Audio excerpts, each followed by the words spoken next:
My name is Evan Bradley. I am the CFO for Campbell Property Management. Welcome to our lake erosion webinar today. We are putting this on in conjunction with Sox Erosion Solutions. Ryan Leeds and Casey are with us today. For those of you not as familiar with Campbell, we've been in business since 1953 and manage over 400 HOA and condominium association clients from Dade to St. Lucie counties here in South Florida. Our lake erosion experts are Ryan Leeds and Casey. Ryan is the CEO of Sox Erosion Solutions, and he was a past HOA board member. So he actually understands both sides of this issue. Ryan, would you like to say a little bit about yourself and the firm? I think you guys are muted.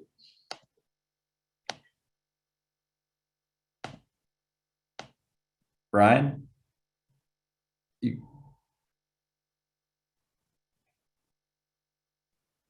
You guys are muted. Can you unmute?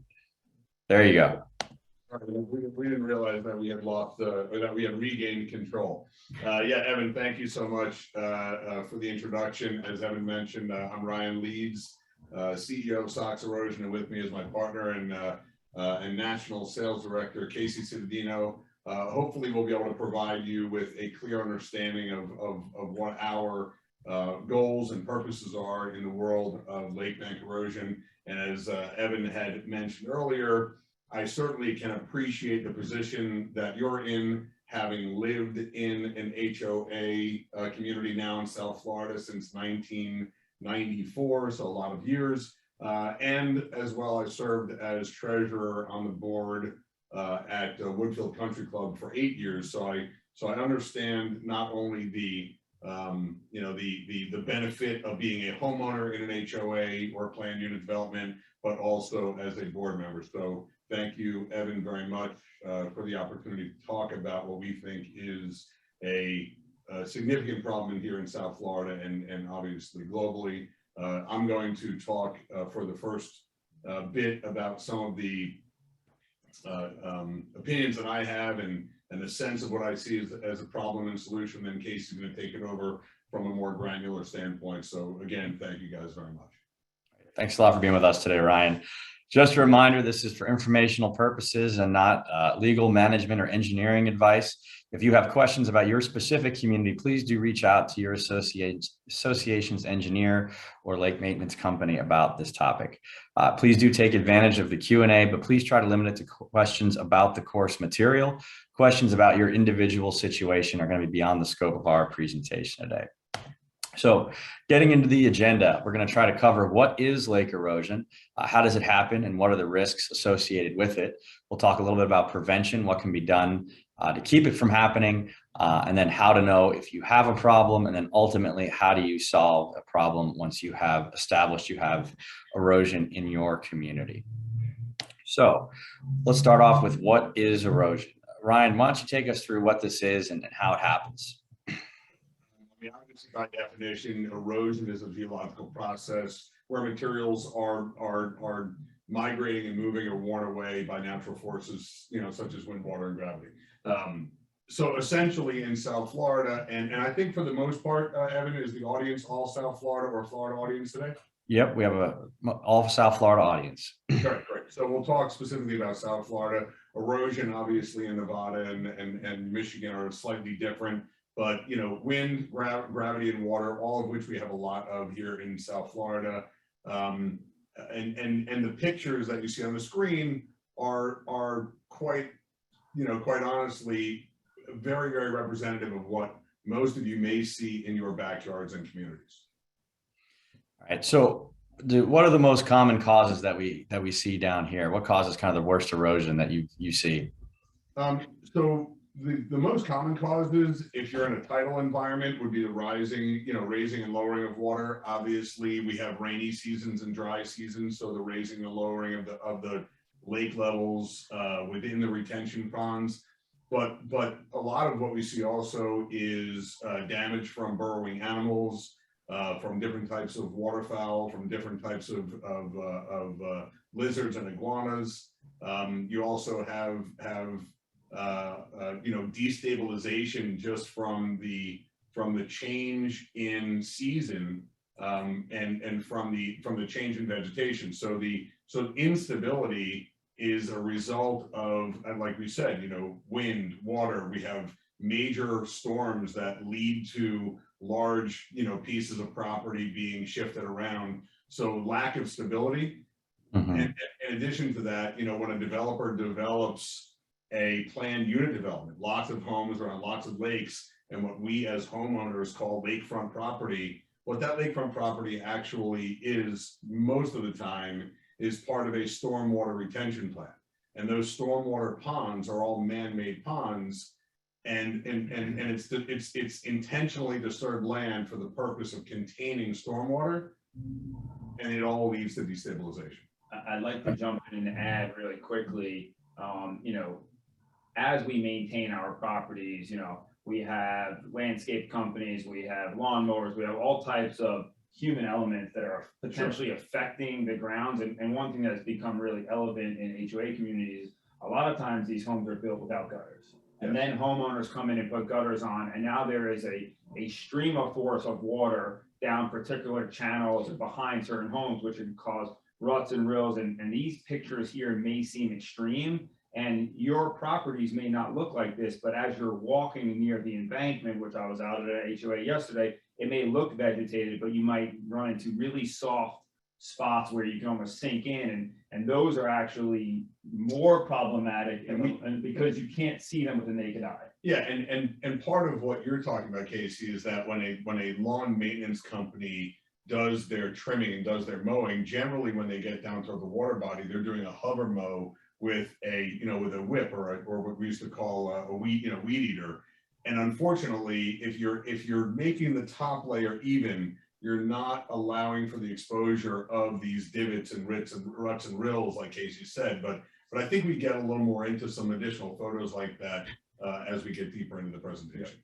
Sure. So how long does it take for erosion to start to appear after a community is new? Is this something that happens quickly, slowly? And it really, there's no specific standards, right? So on the west coast of Florida, we find that communities that are built in the sugar sand, you know, in the Rose Garden Plateau over in Lee County. I don't know if there's any Lee County people, but so every area of Florida has a different type of substrate.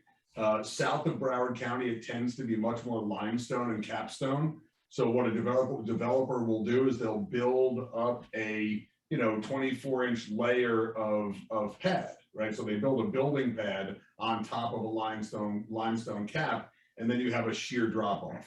In the west coast of Florida, you've got very unstable sugar sand. In Palm Beach County, you've got dense organic. So there isn't any specific answer as to when, but I can tell you immediately is the answer. right, it starts right away. I think the most important thing people on the call want to know today is, when is it a problem? Obviously, it starts as soon as the community is built, but when is it something they need to be concerned about? So I would say that the problem is defined by the perception of the homeowner, right? So the problem is not singular and specific. The problem is not just the loss of aesthetic beauty. The problem is not just the loss of functional land, right? I mean, if you paid $1 million for an acre of property in Palm Beach County, and your land is eroding, and now if you did an actual as-built dimensional definition of what your land is, if you have 0.86 acres left, well, now you paid $1 million for 0.86 acres. So it depends on what the problem is: the water quality, the ability to sustain and maintain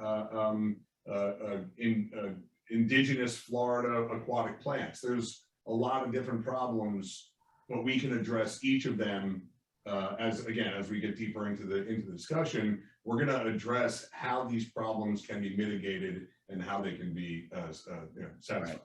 Well, and one of the more important issues is the slope issue too, ingress and egress out of the water body. It's I believe it's what, a 4-to-1 slope ratio. Yeah, I believe Palm Beach County is 4-to-1 with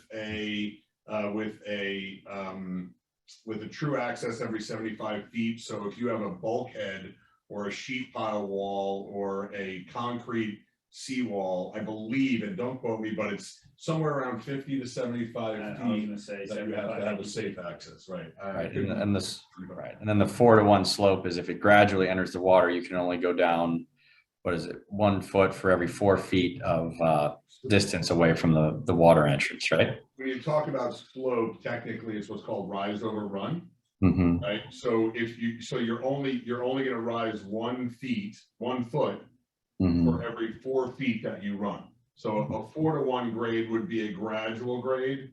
A 3-to-1 would be slightly less, meaning that it would rise 1 feet every 3 foot of distance. 2-to-1, 1-to-1, and then shear. So yeah, you want to maintain, the onus typically is on the HOA or POA or CDD, whatever it may be, to maintain that safe egress.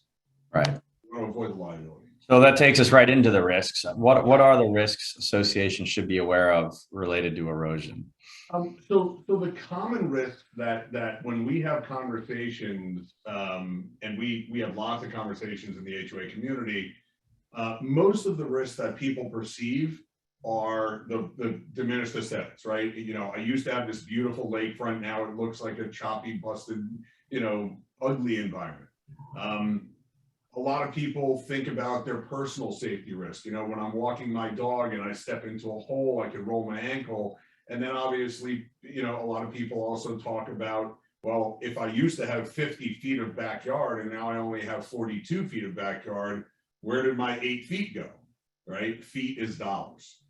Some of the lesser known risks that actually can become way more expensive and they don't rear their ugly head until it's already a problem are some of the following. So the potential failure for infrastructure. A lot of the things that are buried in the ground by the developer and in the utility easements and by the utility companies, things like irrigation lines, gas lines, water lines, power, cable, other utility. Some of those items are designed to actually be embedded in a pressurized environment, especially things like irrigation lines that are under pressure all the time. If you expose any of these items that are not UV protected items like irrigation lines, once you get to the point where they're exposed, or a cable box that's falling into your lake, or your outflow culvert that is now a concrete structure 5 feet out in the middle of the lake, all of those items were designed to be supported by pervious land when they were developed. Fixing those is way more expensive than maintaining and fixing and stabilizing your shorelines prior to it getting to that point. The other thing that we talk about, which is on the bottom of the previous pages, and you can leave it here, is liability exposure. Liability exposure is huge at the HOA level. If you allow the roots of, and I'll give you an example specifically that happened in our HOA, we have oak trees all over the community that I used to be on the board of. And the roots of the oak trees pushed up the sidewalks. Unfortunately, we had a resident trip and fall. And, it was the HOA got sued. The liability as it relates to the HOA board and management company with the guidance, but ultimately the decisions at the board level, the board has an obligation to maintain a safe environment in the common areas. If you don't maintain your ingress and egress and the ability for people to safely use that common space, that lake area, that pond, the riverside, whatever it may be, and it's eroded away, you expose yourself to liability. Right, absolutely. Yeah. And if somebody, a pet, a child, whatever, were to fall in and they couldn't get out of a lake because it had eroded, badly with such a steep slope, that could really be a big liability for an association. And if you have a lake maintenance company or a lawn care company, I was just gonna say, yeah, it's not necessarily the homeowners, it's the companies that are maintaining the grounds that are actually probably at a higher risk because they're likely operating near the edges of these embankments or in the water bodies, right? And if they can't be seen, it's just as big of a liability. If a lawn care person rolls a piece of machine into your lake, it's not their fault. It's unfortunately the community's fault. And you can Google it. There's a ton of examples of this in South Florida where people have lost their lives and communities have been sued. And you know, it's a problem. Right. And I think you wanted to go over a couple of additional risks as well that maybe people haven't thought of. You know, when we talk about water quality, I'm not going to say that just because it's lesser known, it's less important. You know, there's a lot of news, and it's not recent. It's been for years. Harmful algal blooms, right? So HAVs. Water quality is a domino. It's a domino effect. I'm sure some of the people on this call have looked out over their lake in their backyard and said, you know, it didn't used to be this green. It didn't used to be this murky. There used to be plants and birds and insects and spiders, and right. It's this entire ethos. It's a network of a living system. And if your water quality diminishes, then you hypernutrify, right? So hypernutrification of the water due to eroding sediment into the water, as well as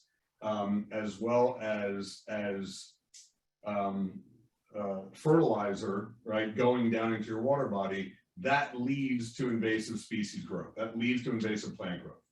Things like hydrilla, things like spike rushing pickleweed, and somebody. And again, I am not a plant specialist. I'm not an entomologist, but I can tell you that we deal structurally with the loss of function in water bodies all the time. And ultimately, by choking out the sunlight and by choking out the indigenous plants, it affects the oxygenation of the water. It affects the ecosystem, which affects the fish, which affects the birds, which affects, and your water body dies. And just to jump in and simplify a bit, is when these stormwater detention ponds are designed, they're designed to hold a certain volume of water, right? Mm-hmm. And as your lands are starting to erode into your embankment, that soil is migrating downhill. And so now that water body is holding less and less and less, to a point where it can become problematic, and it's not necessarily very easy to see with the naked eye. Yeah, so the actual containment function of your retention pond reduces. As the depth of your pond reduces, the water column becomes warmer. As your water column becomes warmer, it stimulates invasive growth. It also stimulates algae growth. And if you're at the windward side of the lake and you've noticed that your respiratory issues have gotten worse over the past couple of years, it could very well be because of an algal bloom that's blowing in your direction. It's a real problem in South Florida. All of this can be dealt with by maintaining the health of your water body. All right. So we had another slide on liability, but I think we got into this a little bit earlier in terms of ingress and egress. So I don't think we need to spend too much time here. The only part of it that I would say in the financial impact mm-hmm. is, even beyond the loss of infrastructure, we have tons of photos of the structural component of buildings and walkways that are in the process of failing. And if your foundation fails, it's an extremely expensive and problematic situation. Sure.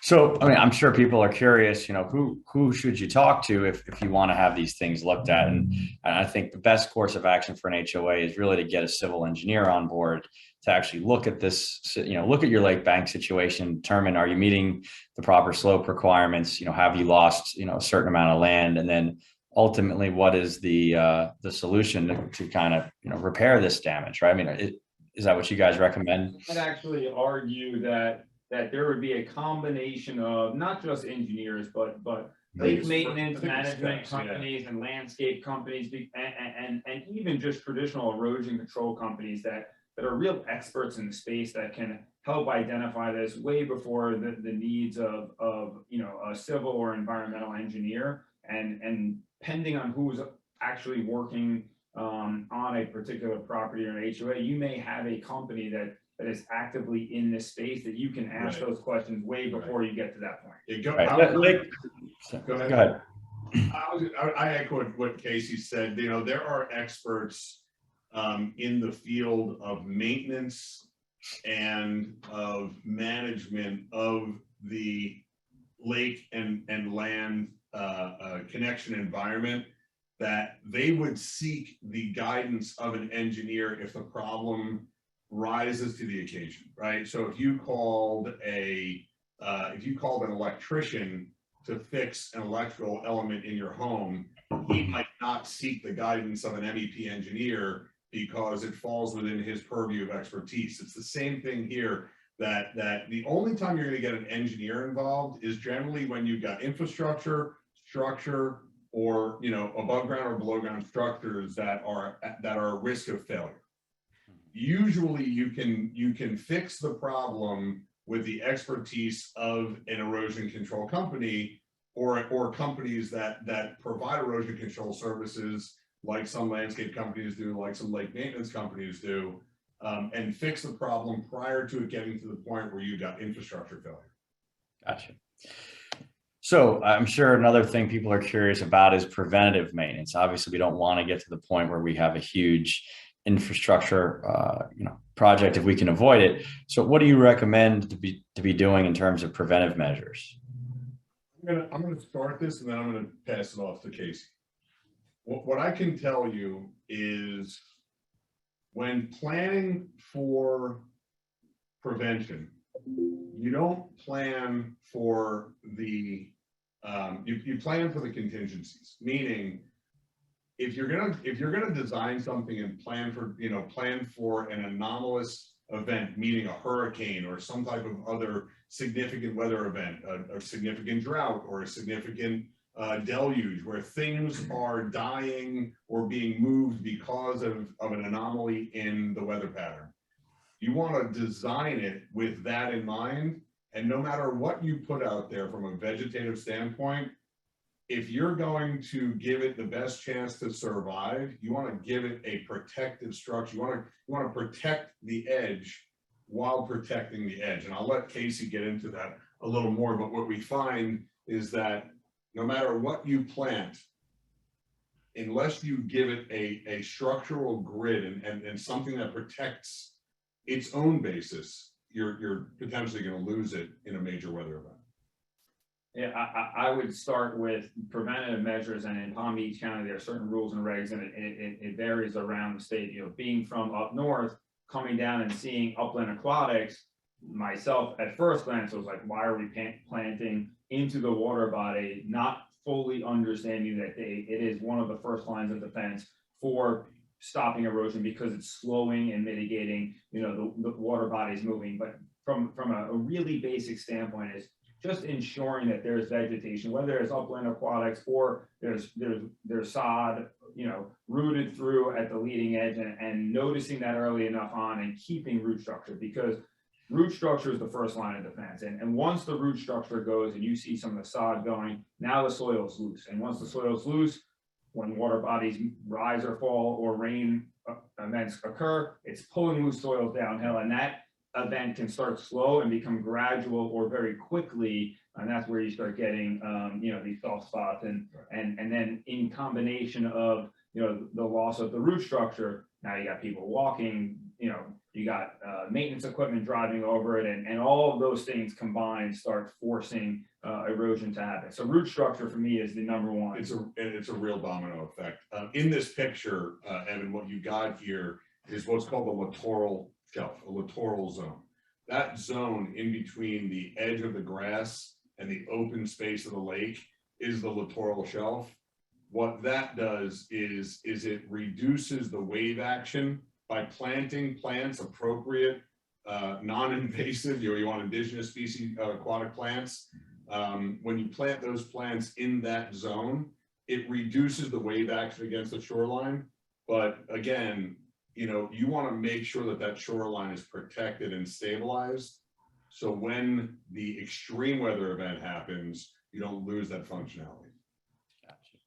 So if our preventive measures haven't worked, or just so much time has passed that we still are dealing with an erosion problem, what are the ultimate solutions? Yeah, I think the first step, and what's been done forever, is the very first thought is bringing in earth, bringing in dirt, and ultimately regrading the slope, right? The potential pitfalls of getting a company in to start by regrading is now you're dumping loose soils on an embankment. You're grading those embankments back to its original design. You're likely compacting the soil and revegetating it. Unfortunately, because there's no protective measures, you're going to see the problem happen again, right? So first step is typically thought of bringing in new dirt and earth and regrading the slopes back to original intended design. And then ultimately you can get into other scenarios or situations that are considered, let's call it hard armored, systems. You got dumping riprap or rock along the embankment, which I'll go through each one of these and then kind of talk about the pros and cons of all of them. When you're dumping riprap and rock, you're certainly going to have a protected embankment for some time being, but ultimately gravity, wind, water are going to push these rocks downhill, and more problematic than that is it becomes a breeding ground for vermin, snakes, and other animals, and ultimately as the rocks heat up in our South Florida weather, they then heat the water body, which causes water quality issues.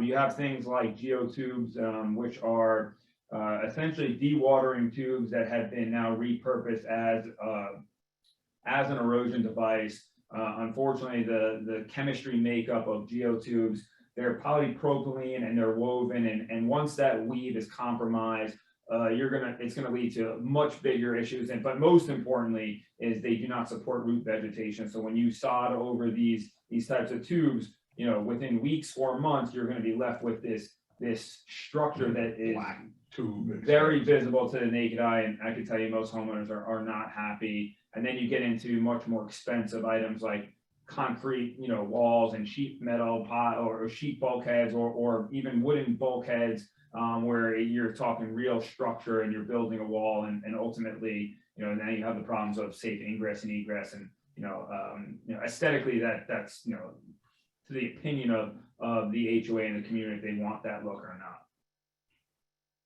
And then ultimately you get into more bioengineered soft armor solutions that truly support vegetation and integrate into the existing embankment. And we're going to get into some more details on Sox and our bioengineered living shoreline systems, but certainly we've had a tremendous amount of success with these, not just in Florida, but nationwide. So really quickly before we go to the next slide, Sox was born out of, and we've been doing this for over 20 years. Our oldest installation is on Lake Minnetonka in Minnesota 22 years ago, I believe. Sox was born out of the need for a higher functioning bioengineered system. It was a response to the Department of Natural Resources saying we no longer want rock and hardened structures on our lake shores. Someone needs to come up with a better solution that's long lasting, vegetated, and we are so far the highest ranking technology in that space. We're the only ones who have achieved certain things that we've achieved, and we don't want to go too much into it, but there are a number of options. The trend is toward the bioengineered, vegetated, usable and functional option, and that was the X that we solved for. Gotcha. So how does this product work exactly? So we take a high density polyethylene technical mesh that is knitted together, and I want to stop on the knitted piece because it's really important. Is being knitted means it's sewn together in a series of thousands of knots, and that makes our system completely modular. It's a giant Lego set that can be deployed along an embankment and connected to lots of pieces and create any desired shape or size and connected into over time. And that HDPE knitted technical mesh is reinforced with a structural roping and anchoring channel that's designed to be tethered into. And essentially what we've done is we've engineered this open containment system that we can deploy along an eroded embankment to integrate into the existing embankment, where we can fill with earth and material and revegetate and have, whether it's upland plants or sod, rooted right through the technical mesh and protect that root structure right down to the water's edge, where you're essentially containing all of that sediment and soil from migrating and eroding away in the future. And we do this by seeking stability upland behind the system and anchoring it back over hundreds of touch points. And essentially, we work with engineers nationwide on creating this type of stability and system in lots of different environments outside of just, South Florida, lakes and ponds.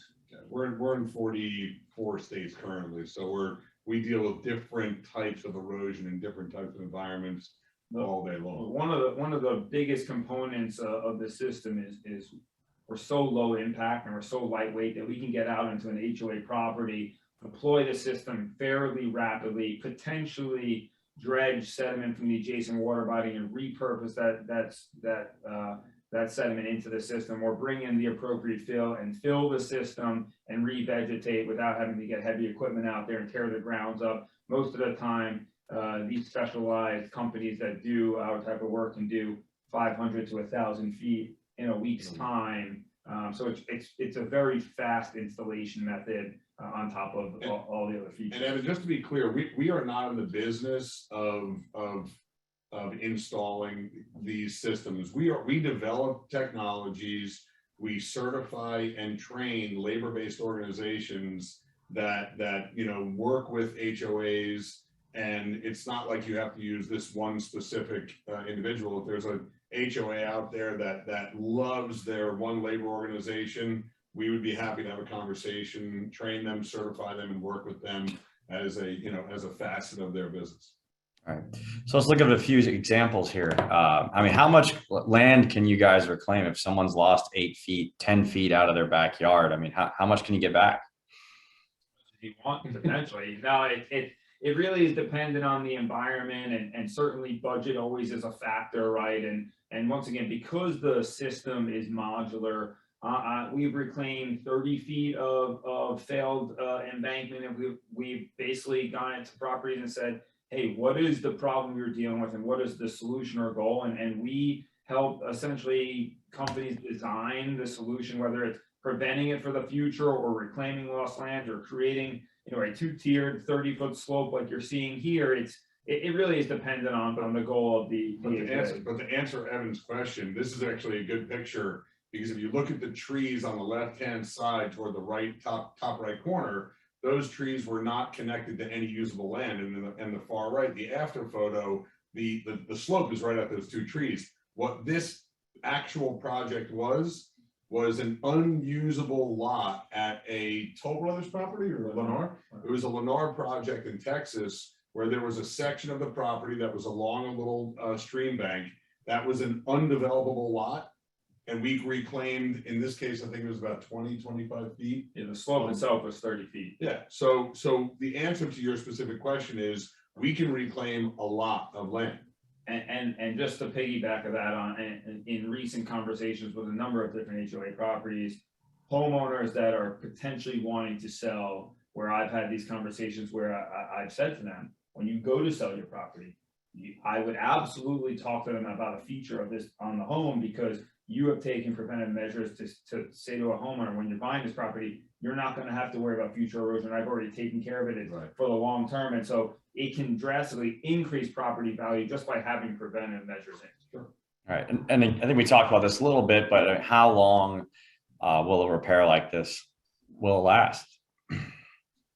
Well, the system is designed to function in perpetuity. As I mentioned earlier, our oldest installation is 22 years old, and it's as strong as the day it went in. But for an event where a tree goes over and the root systems, are lifting things out of the ground. I'm trying to think of extreme situations where in South Florida we've had to do a repair. Essentially, as long as once it's installed properly, it should last for an extremely long, I'm talking decades and decades and decades. If there's a situation where, let's say, something penetrates it, or let's say that a local I would say utility. less dramatic landscaper comes in and cuts a hole in the. Yeah, if you cut a hole in it, you know, there's an easy fix. It's a simple maintenance item that would take a couple of less than a half an hour, say. But to answer your question, a very long time. Good. I think you guys had a few more before and after photos. You want to take us through a few of these? Yeah, I mean, look, depending on who's on the call, you know, everyone's, you know, if you're on a water body or not, you've certainly seen it in South Florida, whether it's their stormwater canals or lakefronts, you're all dealing with varying, you know, slopes and grades. And certainly this particular property, you're dealing with a drastic drop off in grade, and it's almost hard to tell, but very difficult to stand on an embankment like this. And the goal is to reclaim. Obviously, you can see the before, during, and after. And because the system is lightweight and easy to maintain and maneuver on jobs, there are lots of things that we can accomplish without having to get heavy equipment in or bring in barges to do work. You know, in this particular scenario, you know, we likely can come in and either dredge or even blow in material from 300-400 feet away, right, you know, without having to remove the house's fence and gate and repair. Like, we can operate around structure, and certainly that's a real advantage for us. This is if you go back to that for just 1 second, that homeowner not only was at risk of losing their infrastructure, which was right behind the embankment. They were at risk of losing the use of their gate, which creates a significant safety issue for the kids and pets that are running around that property. And there was no other option, right? I mean, there is no other system that is as lightweight, is as tensile, has a tensile strength and length of function. I mean, we reclaimed, you know, 6-8 feet behind a home that had no other options. So, you know, this was a 450-foot project here in Boca Raton, Florida. And the one thing I do want to touch on, which I don't think we had touched on, you know, when comparing Sox to other types of systems that are out there, whether it's just, you know, turf reinforcement matting or really a hardened structure, most of those structures are designed to prevent water from, you know, getting through its barrier, right? Unlike those, our system is designed to allow for water to flow in and out of the system. We don't want to stop the flow of water, right? Water, you're not going to beat water. So we allow water to flow into the embankment and out, but it dewaters very rapidly. We're just containing the sediment. And as you're trying to prevent water from coming in with, let's say, a bulkhead, you're going to get, if the bulkhead's here, you're going to get the scour behind from the stormwater runoff, right? And now you're getting erosion behind the hardened structure. And we've seen concrete bulkheads fail. All right. So in this picture right here, what you see is a concrete structure where all the erosion has happened around it. And what you don't see is that when you don't support these concrete structures, they have a tendency to fail and crack, and they get very expensive. This is a project that was done probably 10 years ago down on 18th and Powerline. And you can drive by it today, and that after picture, you know, that might be a year or so after, but here we are 10 years later. If you drive down, I believe it's Boca Point, you take a look at it. It looks exactly like the picture on the right. It's in great shape, and it, you know, this is aesthetics, water quality, safety, function, and what we were talking about earlier is first line of defense is the root structure. When the root structure goes, the soils are exposed. Because the sod is rooted through the technical mesh, we don't lose that root structure. And even if some event happened and you lost that root structure, the soil itself is contained, and likely it's going to revegetate and grow right through. And even in the photo on the right, obviously that is during the dry season because your lake level is way down. That's a fish gate that's right next to those two birds, the cormorants. But even when your lake level is down, you can see how your root systems are functioning at the shoreline, where the shoreline was established. So no matter what your change in water levels are, you want to be able to maintain that structural integrity. So during low water levels, you don't have the sloughing of the bank environment. And actually, Evan, that brings up an interesting point, because one of the questions that I tend to get all the time is, are you going to see any system, you know, when the lake levels drop in the summertime? And the short answer is potentially yes, you know, right? But you want to contain the structural integrity and allow for root structures to regrow and thrive. But even when in the drier environment, when the lake levels are low, our vegetation will grow on the face all the way up the embankment, whereas other products, you can never do that. Right. One common question we get are, you know, are permits required for your solution versus other solutions? So that is where I would tell you to always check with the professional that is going to be doing any construction for you. You know, whether you're changing out, you know, plugs and sockets in your home, building pergolas and outdoor structures, or doing shoreline restoration. I can tell you that generally speaking, and again, as you said earlier, I want to know, this is the disclaimer, right? Generally speaking, our system has been considered to be what's called maintenance rather than construction. We've got some correspondence that I could easily share with you from the Army Corps of Engineers. We've got correspondence from Broward County, Palm Beach County, St. Lucie counties, you know, Martin County, where under Army Corps of Engineer standards and then under certain building standards, it's considered to be maintenance.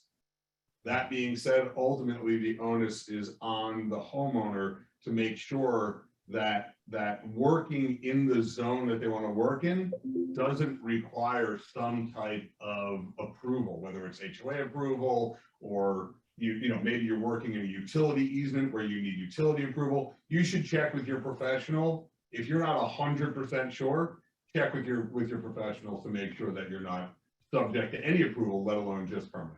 Right. And most common question we always get, I know it's hard to answer, but can you quantify either by linear feet or some measurement kind of roughly what a system would cost to, you know, help restore some lake bank?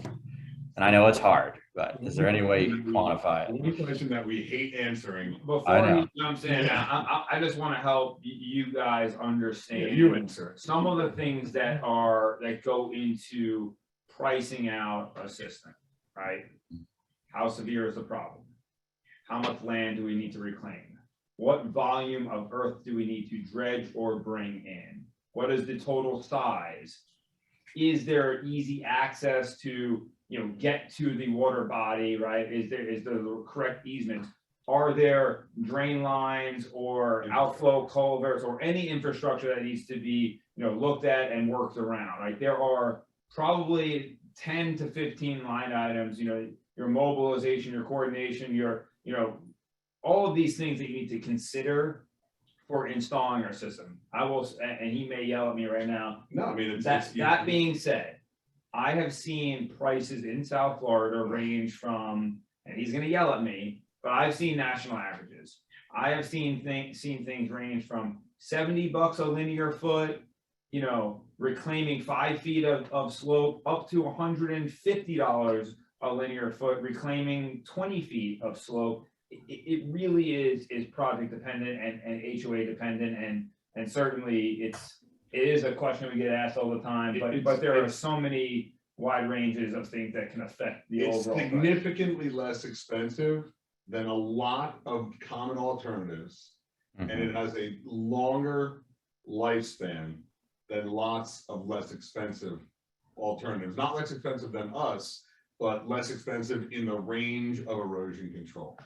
It is a highly subjective question that, you know, I think Casey did a really good job, but I would tell you that, you know, apples to apples, when you look at all of the options to fix the thing on the left and the thing on the right, we usually perform better and net cost a little less, not a lot less, but a little. And for a number of companies that I know that we work with, a lot of times they really work closely with the property managers or the HOA board, saying, look, you know, our budget is X and we want to build a long-term solution to fix this or solve this over time. And there are things that companies can do. We've got, you know, we work with banks like Valley Bank and Center State Bank that will finance these projects, you know, for HOAs. I'm sure you have other relationships that do the same thing. And the one thing that I would tell you, because there may be 5 or 6 neighbors that are sitting on this presentation right now that all live not necessarily in a row, but near each other. So there's economy of scale too, right? I mean, if you're going to have a company come out and do a 125-foot project, because that's the width of a homeowner's lot, it's going to be a little bit, it's going to be more expensive than if 7 homeowners said, let's all do this together. There is economy of scale in the mobilization and coordination component of doing this project. I'll add. Well, talking about the finances is important too. I mean, in a lot of instances, it actually is going to fall to the HOA's responsibility. It's going to be dependent on the documents for the association, but this may be an HOA responsibility, and that's something that HOAs really need to consider. Are you reserved for this? If you have significant lake banks throughout your community, do you have reserves for it? Does it show up on your reserve study? Are you putting money aside to deal with this problem that you may have 5, 10, 15, 20 years down the road? No different than putting a new roof on your clubhouse or repaving your streets. And this is something you should consider when you do a reserve study for your community. I would add to what Ryan and you guys mentioned earlier is the earlier that you can take a look at these types of things and plan for it, the better it is for the HOA. Don't let it get to the point where it's a major hazard and a major project to try and. But there's, all of our CSPs are trained and they understand that they'll go out to a project at large and they will walk the property with the property owners or the managers, the HOA president, whoever it may be, and go through the severity planning, right? So you may have 10 lakes in your HOA and you might have a total of 10,000 feet, but you only have in budget this year for 800 feet, and then you're going to budget 800 feet every year for the next 12 years to make your total of 10,000 feet. The way that the CSPs work is they will go and look at the highest priority and do long-term planning with properties all the time. We've been doing work in Seagate Country Club for 10 years. And it's just a part of, it's often that once we begin a lake bank restoration and stabilization relationship, that it lasts for years because the problem is often bigger than the budget. Okay. Well, we've only got about 10 minutes left here, so I want to try to get to a little bit of Q&A. We've got a few more before and after photos, I think, that show, how successful these different installations have been. So why don't we get into some of the questions? Right. Go back one more. Sure. And that right there, picture says 1,000 words. I'm done talking. We reclaimed 49 feet. These kids have no soccer field, now they do. All right. So let's see what we have in the Q&A here. Someone asks about a drainage pond that doesn't really rise and fall. Will they still experience erosion? I think you got into this. It's not just the rising and falling water level. It's the windswept water. It's the drainage coming off of nearby gutters. Stormwater could be related to iguanas and other burrowing animals. And there's a whole lot of different causes of erosion, not just the rising and falling water, right? Should we have an engineer plan shore repairs? That's something we touched on earlier. I think it depends on the severity and the scale. The lake maintenance companies that you mentioned, this is something that they can take a look at, civil engineers as well. But again, it depends on your specific situation. Someone asked, our lake management provider sprays the grasses around our lakes, which kills the grass and seems to grow the erosion problem. Basically, is spraying the grass and trying to maintain the overgrowth of algae and lake grass a best practice? You guys have any thoughts on that? Yeah, so the reason that Great question. Lake maintenance companies will spray invasive plants along the littoral edge or sometimes even in the center of the lake, right? And the reason that sometimes you get what they call that edge burn, right, is that whether it's glyphosate or whatever type of herbicide they're using to kill the invasive plants, you get a little overspray. Quite honestly, does it lead to further erosion? It's not going to kickstart something, but what you probably should do is contact your lake management company and just voice your concern that the person that is doing your lake maintenance and weed management is overspraying and should just be a little more careful. That top layer of grass will generally regenerate, but if it got down into the root structure, yeah, no, you should bring it up as a maintenance item. It's not going to lead to the beginning of erosion. It certainly could lead to a exacerbation or furtherance of erosion though. So yeah, you want to. I think it's a good question. Excellent question. Yeah. Because we talked about root structure being the primary defense, right? So if they're overspraying and it's constantly happening. Yeah, you definitely want to have a conversation with your lake maintenance company and request that they're more careful with their overspraying for sure. Okay. So someone asks, we have several sub-associations under a master association of many waterways through the development. Would we expect the master to be responsible? That's the age-old question. Who is responsible for paying? And I got to tell you, it's going to be very specific to your community, your community's documents, how the plats were laid out, who's responsible for what. There is no one-size-fits-all answer. The master and the sub are probably going to have to work together to figure out who's responsible for what in your community. You're the homeowner and you're the one who's affected. Be the squeaky wheel. You know, you don't want to have three different organizations arguing over who's responsible while your kid, you know, unfortunately, or your dog or yourself roll an ankle in the rills and ruts. You have to bring up the fact that it is a concern and it's a safety issue, and, you know, stay on top of it. All right. Someone asks, obviously there's various restoration methods. How does the community know what is the most cost-effective method based on the condition of their area? Since companies want to sell you different methods, should we use an engineer? What is the most effective process? I mean, again, you know, engineers absolutely can be instrumental in this process. Speaking with your lake maintenance company, you know, isn't going to hurt either. I think you should talk to, you know, several different professionals to kind of understand what you're dealing with. But what are your thoughts? I was going to say, simply put, do a little of your own research, look up particular methods, and ask questions to certain companies locally, and come to a conclusion with ultimately what you guys want to do. I think you guys will quickly find out that there are really, especially here in South Florida, a handful of options, and there are going to be pros and cons, and not necessarily always is the cheapest method the best method for you guys. We've seen that quite often. I'd like to add one more thing, and this is going to bring it very home. If you were building a house, you wouldn't call an engineer, you'd call an architect. The architect is going to guide you on design, and then he's going to hire an engineer to engineer the home. Your structural engineer, your MEP engineer.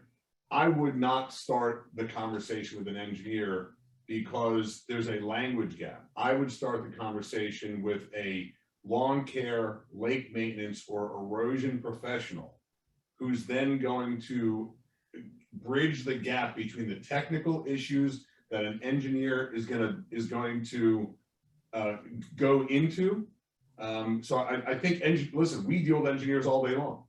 Love the engineering community, but from a homeowner and non-expert standpoint, I think you need to pursue the answer to the question up the expert chain, and that is with professionals that deal with you, and then those professionals deal with the engineer. And I just want to add, you know, on the homeowner side, right? I would be really upset. I live in an HOA. If we went out and spent $40,000 on some engineering report that my lake maintenance management company could have told me and potentially fix, that's just that's not just being financially responsible. So definitely start lower on the chain. And if you have to escalate up to an engineer, I don't know if it's lower or higher. I just think it's the appropriate level of conversation. Yeah. Go ahead. Yeah, I think, yeah, I mean, it depends on the community again and kind of the scale of what they're dealing with. But I would start by talking to your property manager first and go from there. Doesn't a drainage district have responsibility to maintain certain canals? Again, that goes into who owns what. Does it Lake Worth Drainage District? Is it the HOA? Is it some other water body? You really start getting into easements and different things like we've talked about. it gets very complicated, and you really have to have your professionals look at the plats and the maps and understand what you are or are not responsible for. Someone brings up reserves again. It says HOAs may be surprised by assessments related to the lake banks. Yeah, again, if your HOA is responsible for those lake banks and you don't have reserves, then you potentially are looking at a special assessment if you have a large area to fix. So when you do have a reserve study, mention that you are responsible for those lake banks and maybe start to incorporate lake banks into your reserves. I think HOAs need to be much more open-minded, and I'm sure, Evan, from your standpoint, I know you deal a lot of HOAs. I think HOAs, and this is coming from the treasurer of a HOA, and we had over 4 million in reserves. It was a big development. The use of bank relationships is underutilized. Money is very inexpensive. You have a significant number of touch points as it relates to homeowners being able to support the debt service. And while money is cheap, you may want to take advantage of bank relationships. I'm not sure how much you get into that, Evan, when you talk to your boards. I know that people in general are afraid of debt. There's a responsible way of using bank relationships in a lot of reserve issues, because you may not want to exhaust all your reserves. And I was just going to jump in and add, a lot of companies that we deal with now, they don't even charge to come out and do an entire assessment of your entire property. They'll come out there as experts or consultants and truly look at the needs of the community with no cost associated to it, just to give you an understanding of if there are any problematic areas or not. Right. Or how bad the situation. Correct. Right. Maybe a whole lot less than you think. Right. And yeah, we absolutely help associations secure financing for large projects, whether it be lake banks, repaving of roads, re-roofing, clubhouse remodels, concrete restoration in the condos. There absolutely is a lot of opportunity for associations to borrow money. You're considered a very good borrower by the banks, and they're more than willing to lend on those type of projects. So, all right. Well, at this point, we're right here up against 1 o'clock. So I want to thank you guys for coming today. Thank you, everybody who's been in attendance. I hope you learned a thing or two. Ryan or Casey, any parting words for the people in the audience today? All I want to say is, first of all, Evan and Ashley, thank you guys. The whole kind of fireside chat concept here, I think, is a cool format, but I will say that we deal with lots and lots and lots of property management companies. We deal with lots of organizations that represent, from engineers to property management companies. And I think that this is a thoughtful, venue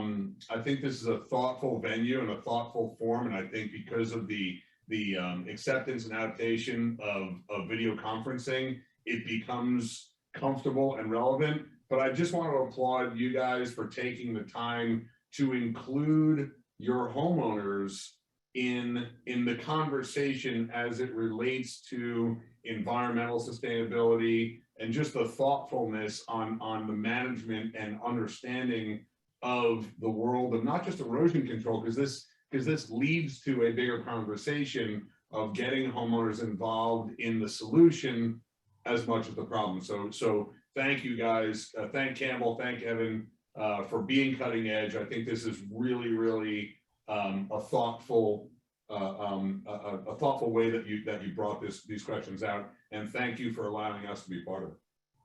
Thanks, Ryan. Appreciate it. So our contact information is up here. If anyone has further questions on the topics today, feel free to email any of us. As a recap, we will be providing all of the slides, and there will be a recording of this conversation up on the Campbell website if anyone wants to go back and watch it again, or you can forward it around to some of your fellow board members. So thank you all. Have a great afternoon, and hope to see you again on one of our future webinars. Evan, is it okay for us to say that if you have any questions that they can email you, but our emails are up there as well? And if absolutely. Whether it's for Campbell and it's related to property management, or it's a question about Sox or erosion, whoever you want to talk to, please reach out to any of us. We'll be happy to answer your questions. All right. Have a great afternoon, everybody. Thank you guys. Appreciate your time today.